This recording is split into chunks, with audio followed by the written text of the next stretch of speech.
Hi, I'm Seamless, and today is Wednesday, which means it's time for a new viewer track review video. And today we're going to start us off with Anthill from Entroph. Like a single entropy, I guess, an Entroph. Here comes this.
Well, that was really cool. I was a little bit worried about how long this would last, this intro here, but it actually got interesting. The rhythm of this extremely little things happening, but just the teensy bit of offness was enough to keep me occupied with it, which made how sparse it was to work for it. Now, in the beginning, when this main bit happened, I was starting to think, I was preparing myself to be like, okay, this is pretty dark, we need some hyper. But then I just now noticed that by the time we got to the end of it, there was slightly more high frequency presence, but it was enough that we hadn't heard it, that it became enough. That because it was so dark and so unbelievably not high frequency, that the teensy little addition of it, like the tiny weight of it, was enough to make it feel like you came up on it, even though it's actually still really dark. On top of being really dark, it is also clipping, which normally that'd be something to avoid, but part of the screechy aspect of this song, I think, is part of like a goal you must have had, because this was quite deliberate. I dug the sound design, especially like the few bits of it that actually moved in a way that was over noticeable versus just mostly groovature. It was pretty great. And then there was a couple times that I saw something funny in the spectrum. I was talking to Discord. Yeah, this looks like a dude's face. And then a minute after that, like, look at that word face. Like, we're talking to a person in the Discord about older methods of carving images into spectrographs like this. And it's just interesting that I would then be seeing things in the spectrum. There's another face again. Spectrums. Anyway, dope song was dope. I was gonna say something about the clipping, but honestly, and also the length. So this is a bit of a short thing, and I think some people who would hear this might assume that this was a rip, unfinished, and like I don't know how unfinished it is or not, but this could be finished. It could be this long. It could end like that. This could be it. This would be fine. This would be a wonderful like kind of low tempo, down tempo interlude in a sort of banger-esque album. That's what sort of where this would live. Or it could be just a bunch of tracks like this. The sky is the limit about that kind of stuff. Yeah, cool. moving on, we're gonna listen to a track called I think this is called Death Note by Foxxerian,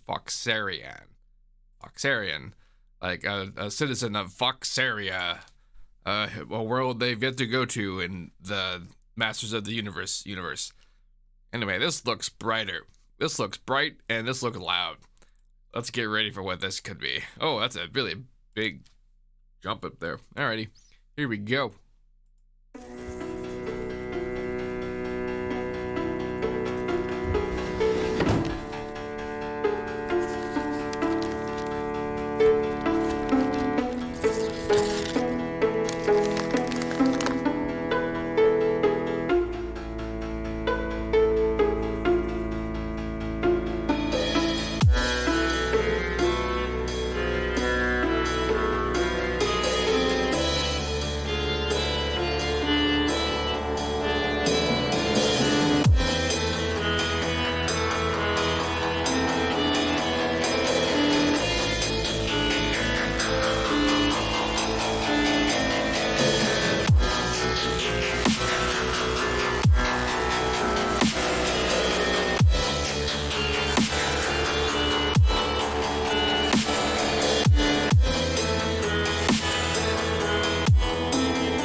all that noise. Doesn't look at that. Wow town. So this was many things. First and foremost, it was extremely loud, but it was also very like at the razor's edge of just being too much on the high frequency stuff. I talk about this a lot when people sometimes go overboard on their high frequency presence about like ear fatigue and whatever. This is totally fatiguing too, but this is like the maximum amount of fatiguing that is probably fine. Like there's a thought people probably had when they hear me talk about the fatiguing about like, oh, well, I still want to do it. It still sounds good. It still feels good. And like, it's true that like those are valid things to go after and whatever. I'm not saying don't do it, but like this felt like more than I would ever do. But it also was like about as much as I would want to like jam out to. Presence wise. It's actually quite interesting how much stuff is on top of each other, but it actually still works out pretty okay. Although I have a sinking suspicion that that's working out because of how little there is on the low end in even like the main parts of this song. There is bass, you can see that, but you can kind of see how its brightness is like about the same as everything else. And that implies some things about the power balance on some stuff. And also, I think it makes having made the mix a little bit easier because the headroom is probably a lot less, and that meant more room to push up the really loud, high frequency things. But this song's main weakness is that its structure was just seemingly completely random. The bits were cool. Like the ideas in here were neat. I like the over distorted style of distorting the, like, neuro-y kinds of industrial-esque mergings. That was a statement that happened. That came out of my mouth, and I hope you knew what I meant, but I do like that stuff, and this was full of it. I dug a lot of what happened there, but some of these parts went on for way too long. Some of the progressions were also very like dissonant feeling in ways that I don't think did any favors. It didn't help that one of the main sounds that you had for things is detuned that far to the point where the note's hard to track. The note is hard to track. So sometimes when you design in sounds, detuning does sound really cool, and things that do cool things often detune. But it doesn't mean that you have to stay that way. Like you can find detune pitch the whole thing after the fact to be like a wrong note, so that it actually equals up to being the right note. In Harmer, in particular, when I do this sort of thing, and I bring it up because a lot of that sound design of the song sound like Harmer. I keep forgetting every time I do this that I am detaching things. Like there's this action where like it will detune the stack of things and make it feel like it's out of tune, but it'll do a cool thing that you want to do. But you try using it with something and it feels like it's weird. So what I will do is I'll double up on these two things here, which will make it up an octave and then divide down an octave to be one again. 2 by 2 is just 1. But now I can go down. So I went up by 6, so I'm gonna go down by 6, and now my fundamental tone in this sound will be wrong. It'll be the subnote will be the wrong pitch, but the resulting stack will be correct. It'll sound correct anyway. And you should be separating your subs, so that shouldn't be a total issue later. But the idea of doing that is you can have your cake and eat it too when it comes to crazy, over distorted loudness, and detuning your basses. Yeah. All right. So overall structure, I would work on. By working on, part of that is like, work more interesting transitions, more variations, different sounds, a bridge, that kind of stuff, sure. But also, not everything needs to be so long. Like this procession of stuff could have been the song if each of these parts were like a quarter of the length, and it would be a shorter thing, but it'd be fine. Like stuff can exist short. That's a possible thing. I have no idea what your goals were with making this track, other than maybe just making like the loudest banger possible. And you did a pretty good job with that. I'll say that. That was Death Note by Foxxerian. This next track, Bad Burger by Cowbless. Yeah. Yep. Here we go.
I dug that guitar stuff at the end there.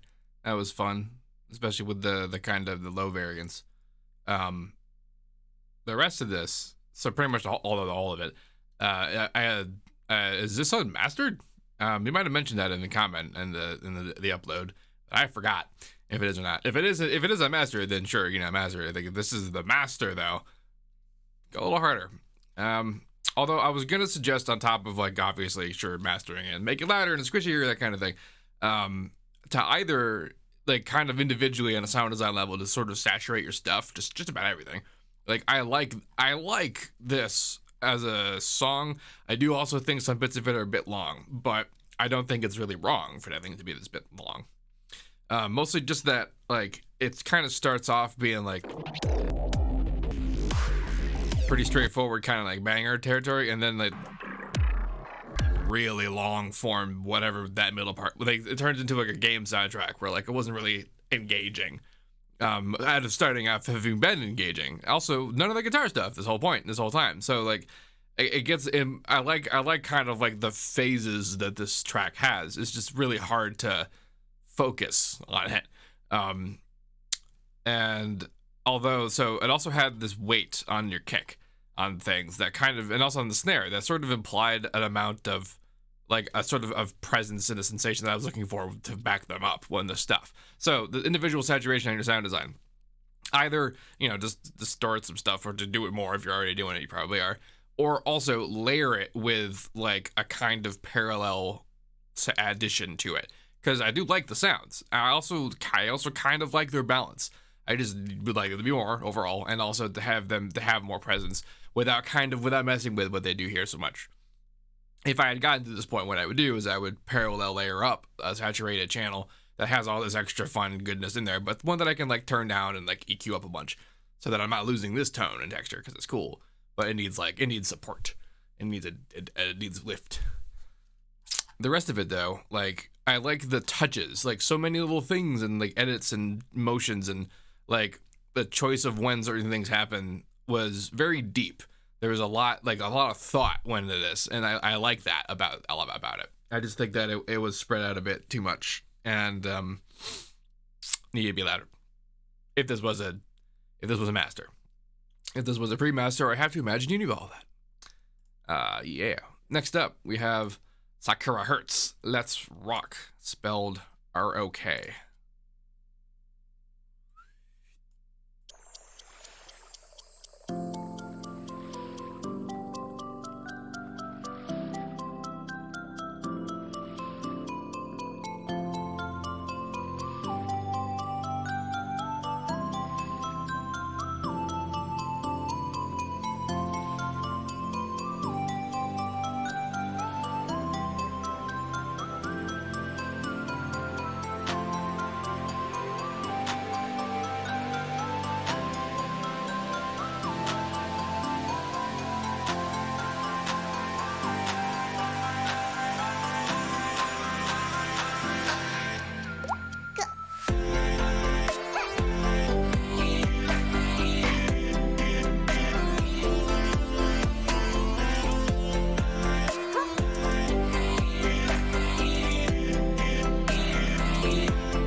Very well done. Some things popped out to me. Just because we're here, let's talk about this. This sounds like it was sort of meant to be a rhythmic interpretation of like, oh, I see what happened. This guy started early, and okay, that's when that actually ended. I would either end it here or fade it out over a longer period of time. It just feels awkward for it to like end at a different time than this. It's just like an air timing thing because of the way the fall off on the reverb happens. It's just slightly too long, so it makes it feel like it's off time, even though it's probably not. It's probably gridded and perfect, but that's how gridded and perfect things can sound wrong. So interesting things about this track. I'm curious about.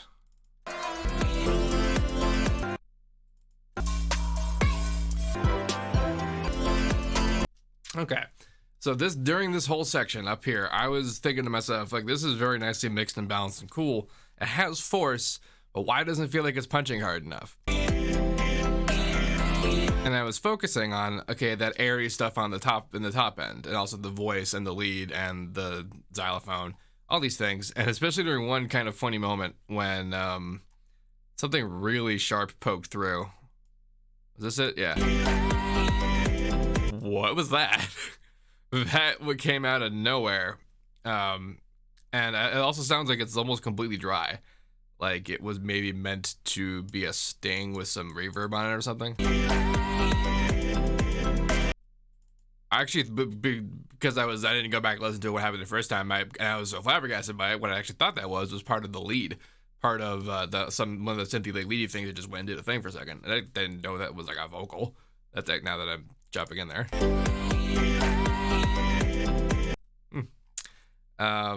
Yes, and then oh yeah, so but this section had that wait part, and I basically had that confirmed about how the high frequency stuff was going when this section showed up. Wait, damn you.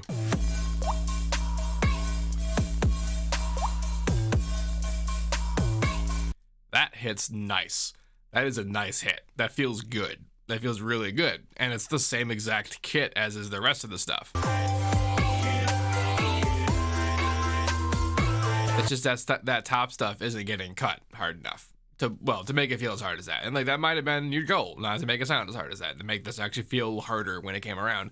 And good job, that was your goal. If you wanted everything to hit as hard as that did, my recommendation is that you perhaps sidechain these top guys more. It's pretty standard and smart to sidechain them less anyway, so that they do sit on top, so that they're leading. That's pretty great. It's just that when you get this taste of how hard it can get, and then you can see this big crater in there with not a lot of the higher frequency stuff, some signs there. So actually, the song contains a great example of how to make a section that's too long not be too long. There's this break bit. Like this is structured almost exactly like the previous song in terms of like it started, it bangered, and then there's a breakdown. But then there's also this part that happens. Like looking at this at this level before I heard the song, what I assumed that this part was that going to be just another part of the drop. Like again, yeah, cool. They understood that only this much of this repetitive lead line could last this long without being annoying and not just being twice, even though like structurally you might want twice that much. So then do something else. And like this is almost something else. Like it's something else. It's a bridge, but like it's still right. It's the same progression. It's the same all the stuff instead of being completely different. And it's still, that means it basically elongated the content so that now it's long enough. Now it's like almost too short. And so hence this extra bit to come in there. Yeah, now I remember what I wanted to bring up about this line. The first time this happened, it was cute. The second time it happened,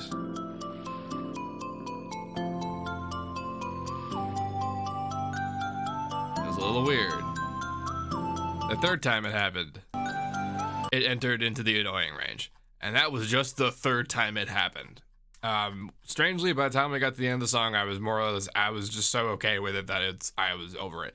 But it'll just get me over it again, like unover by listening to the song again when it's by itself. So this is the fate of all cool, interesting variation tricks you can do on a thing, which is that any cool thing you do, if you do it too many times in a row, it becomes uncool. And you just have to spare it, make it sparse, or do different things. Like every time this guy happened, there could have been something different. And I'm not saying that it didn't need to be this guy or even like this guy. It could even have been just that descending instead of the ascending, or whatever version of it was, like that kind of thing. Or you can just have it happen half as few times. I would maybe only even do it either the first time through a 4-time rotation or the last time in a 4-time rotation. Especially because we do hear this thing in the drop when it happens, but we only hear that little blip bit like a few times. And the few times we do is enough in the drop. It's fine. It's great. But like when it's by itself, we can hear it straight, and when it's all again by itself, we can hear it straight.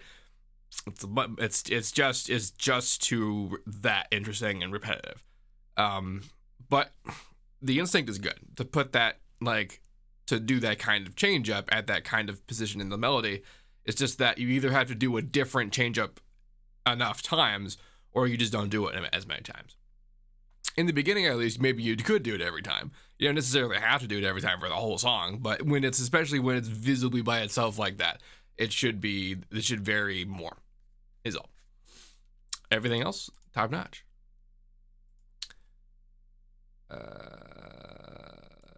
Whip. Okay. Whoa. Ha, labeled. Look at that. You guys. Okay. Lasers with Rengar versus KhaZix. And it's a whip. So let's hear what this is like.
Is that the plan? They get a double time after that. Not a bad move. Double time's a fun time after all. So, I pretty much thought this would be the case when I heard this section go down. Is that okay? This is gonna have a lot of really good sound design, and then the mix is gonna get weird.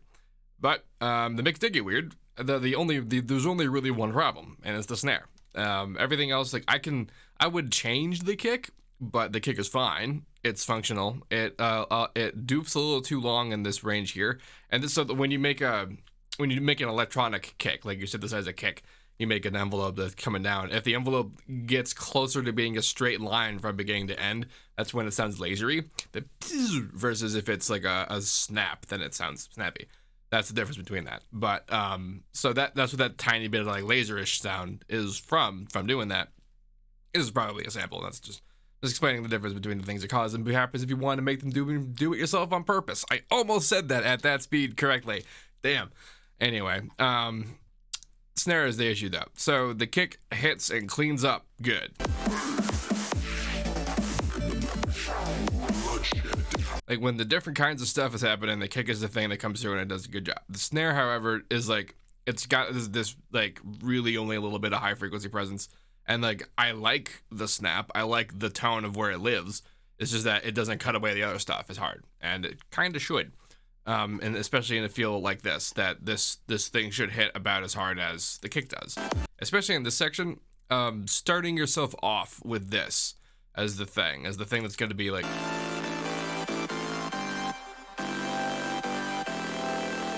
The thing about starting off like that is, even no matter how good or bright or neat or cool that whatever sound that is, which was very nice, like now that that's set up for us, we expect other things to be a relative way, right?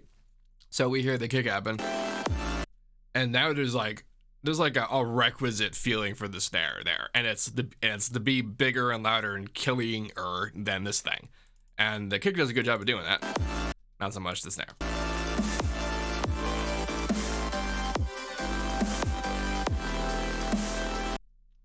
And the things that I would recommend doing actually are mostly, like, if you wanted to automate the process and make it like more procedural, with more sidechaining, like kill the things that look like about as hard as long as the kick does, but also kind of do it at a spectral sense. Start doing that spectral sidechaining thing where we sidechain EQ nodes and things to peak controller outputs on the snares, so that like the this range here, what is this? This is like, can't read the thing.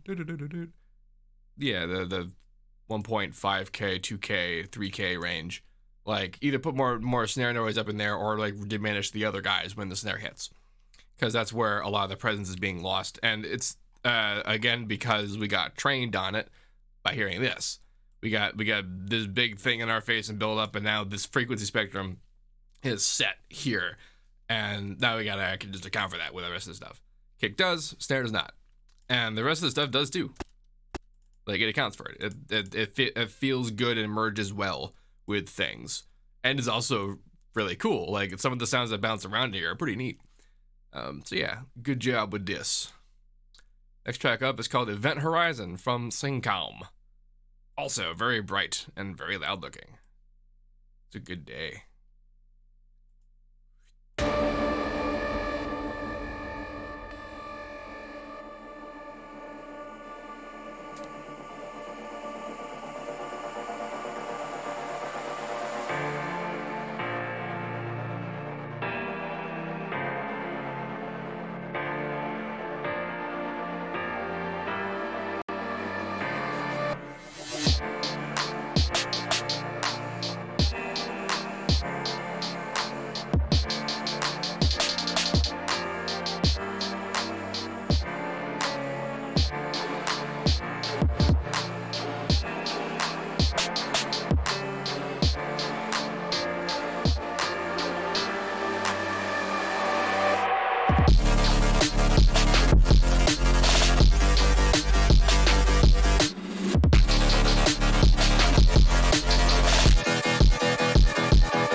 It was extremely tight.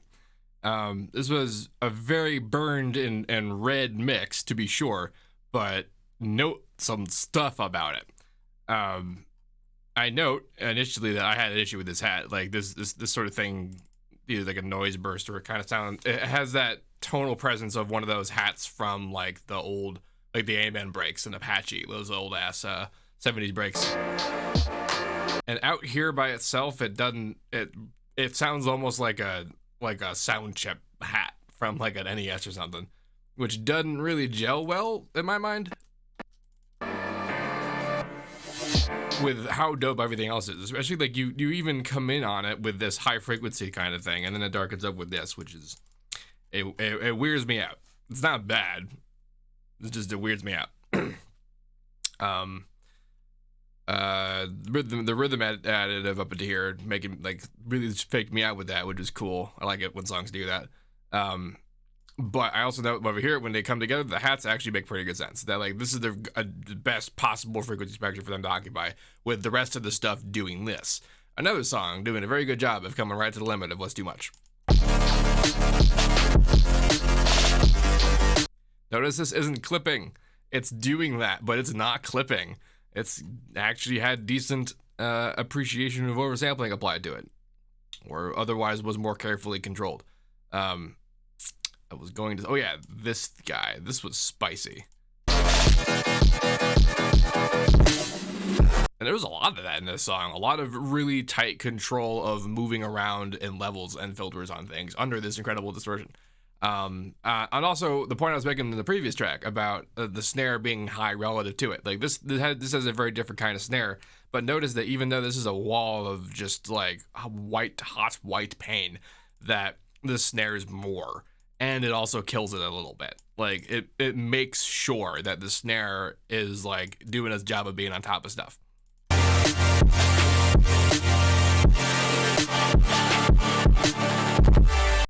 Which is extremely important for when you're making like this kind of pile of stuff smoosh together well. And that this exactly is what I meant when I was referencing that issue in the previous track. So good job this track. Also decent use of timing and space. Like this is also a really excellent example of a really well laid out track. This intro, for example, like it doesn't just play the thing twice. It does a nice fade in of the whole thing, and then it plays the thing once. And then it plays the thing with like an eye towards it being a rise. This is still the same length of a thing that would be this, but it's not boring. It doesn't just do a thing a few times and then go. And then it does, when it does go, it keeps you engaged. The whole thing gets plenty of drops and snaps and swoops in there. And then when it goes and does the thing again, it's chopped up in even more bits in terms of there being like switching engagement. And this is just an attention span thing, right? Like I have a sensitivity to it. It's not official or universal. People who are into certain kinds of things will think and feel and want certain different kinds of things. But in a genre like this, that's sort of exemplified by its switchy, change-uppy, very like dense thoughts of stuff to focus on nature. It's interchanging that with the huge areas of nothing is almost like an exercise, you know, like for the person listening to it. Some people are into that. Not everybody, So, in particular, I think an individual who's into this sort of like incredibly fast-paced, choppy stuff would appreciate relatively a fast-paced, choppy experience of things that are even the breakdown. Like, this is a set of, like, you can visibly see that it's divided up into the bits there to make the same amount of time pass more interestingly. Like, just with the requisite amount of stuff that feels balanced for how much stuff's happening during a drop. If this was like a big long form super trance thing, then there being a big long form empty super trance thing happening in between the stuff is like to be expected. So, yeah. Next track is called Magma by Rapiid. Rapiid?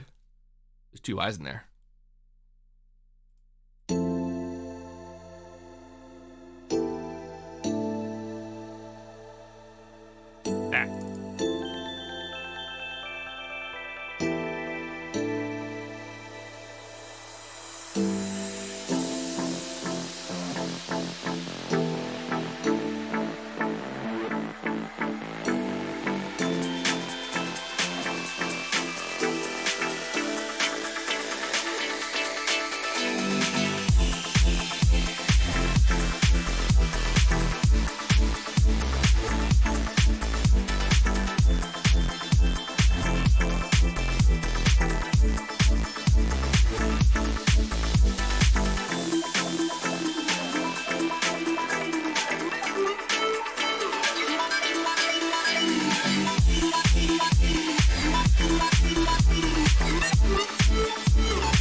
Well done.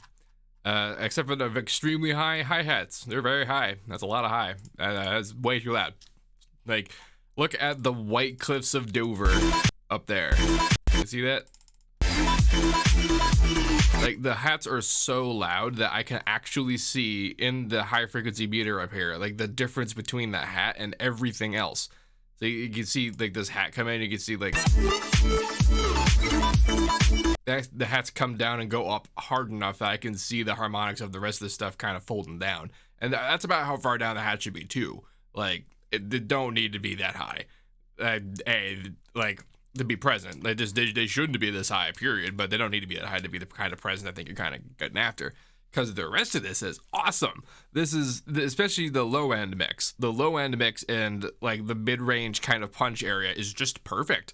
This track really nails that, and it especially rules when it comes back in.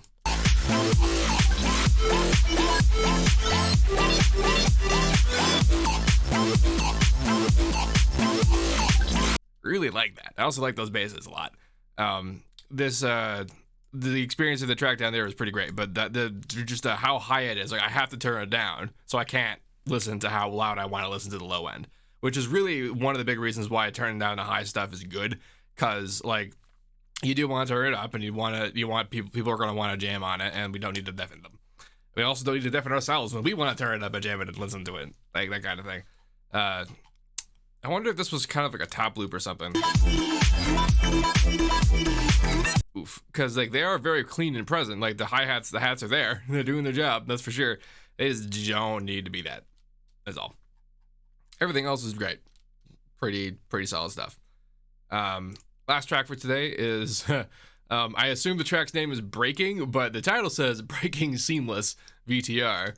I assume it just means it's for the Seamless VTR, but kind of funny. By Retrovex. Here comes this.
Great stuff.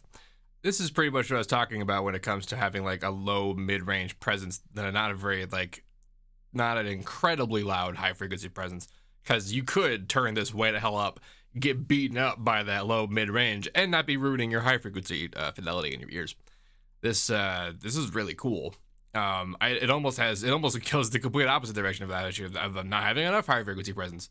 I would just have done like just a tiny touch more up there. I heard a bit of a rhythm in some righty hat stuff, like that could have been slightly more. The rest of that, pretty much great choices all around, save for this big old chasm of nothing. Like what it is fine, because the atmosphere is also awesome. Like the sound design happening in pretty much every element sounds engaging enough for itself. At least it did in the beginning for this stuff. Like this was all fine and good, but then after we have this given to us, we can't go back to nothing. So actually what I would do with a section like this, if people are doing this or you could do another one like it, like I would suggest like just letting a basic rhythm go down here. Like just let the beat play under it. So, and maybe have like just like even this guy, like a light version of him, or even just one or two things of it. Just cause like we got used to this like really incredible power. We could have had that continue on. Just some low on whatever. Like you got it. They get basic idea.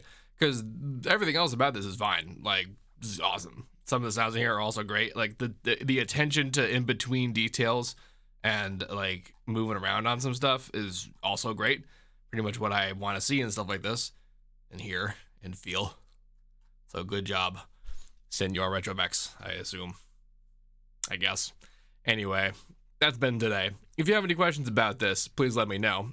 If you want to have your track up in a viewer track review video, head on over to the Discord channel, where you can submit your track to the specific viewer track review submission channel, where there's rules and stuff that help you get the file in a position that I can actually read who it is and where it's from and that kind of thing.